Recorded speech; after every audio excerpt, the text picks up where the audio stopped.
Good morning, Mark Soderberg with ADM Investor Services with your morning ag market update. Steady to lower trade across much of the ag space here overnight. Most contracts experiencing some two-sided trade. We've just seen bean oil tick a little bit higher here as energy prices have perked up. Crude oil is now up 60 cents a barrel. Outside of some lingering showers across central Buenos Aires and southern Ochos Rios, Argentina largely dry the past 24 hours. Recent rains have greatly improved crop prospects there. Precipitation over the next week to favor the western growing areas as temperatures in the east build to above normal readings. Scattered rains in Minas Gerais past 24 hours. Outside of that, largely dry for Brazil as well. Precipitation over the next week there to favor the north, while mostly dry in the south. Better rains are going to be needed in the center-south region to support later developing soybean crops and their second corn crop.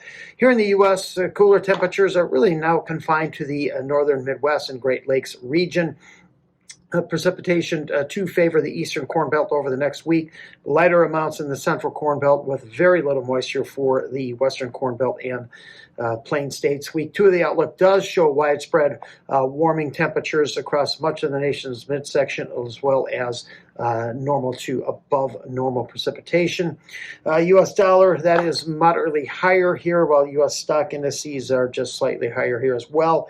March corn, as we get closer to the pause, still up a half a cent at 4.28, holding within yesterday's range, where you have seen nearby spreads bounce here as that after reaching new lows yesterday. Registration for deliveries against the March contract do remain rather light still at only 9 contracts. Open interest did fall over 39,000 contracts yesterday, largely due to the liquidation of the March contract, which saw open interest drop 67,000 contracts.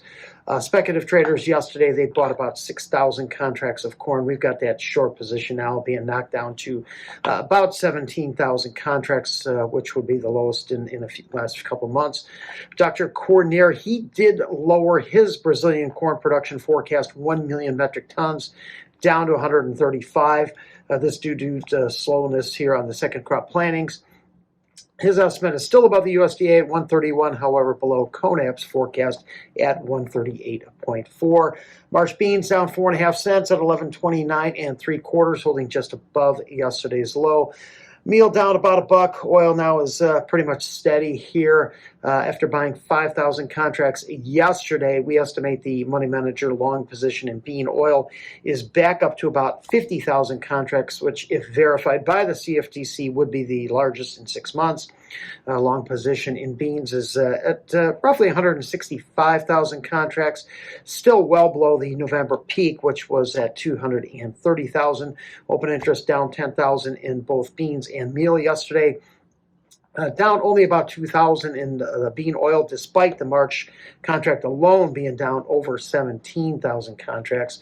Dr. Cornier also lowered his bean production forecast in Brazil, 1 million metric tons to 178.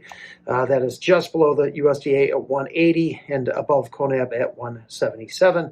Brazilian FOB offers do remain 75 cents to $1.10 below the U.S. offers at the Gulf out through June of this year. So although China is now back from holiday break, any additional purchases of U.S. beans, I think, would appear unlikely ahead of the Trump-Xi meeting here late March into early April.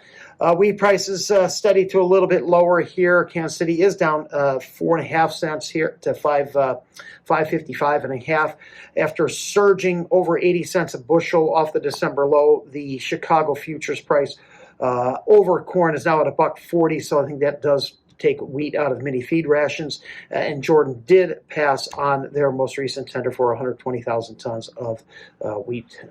Improved rains across the southern plains have weighed on prices this week. Thanks and have a great day.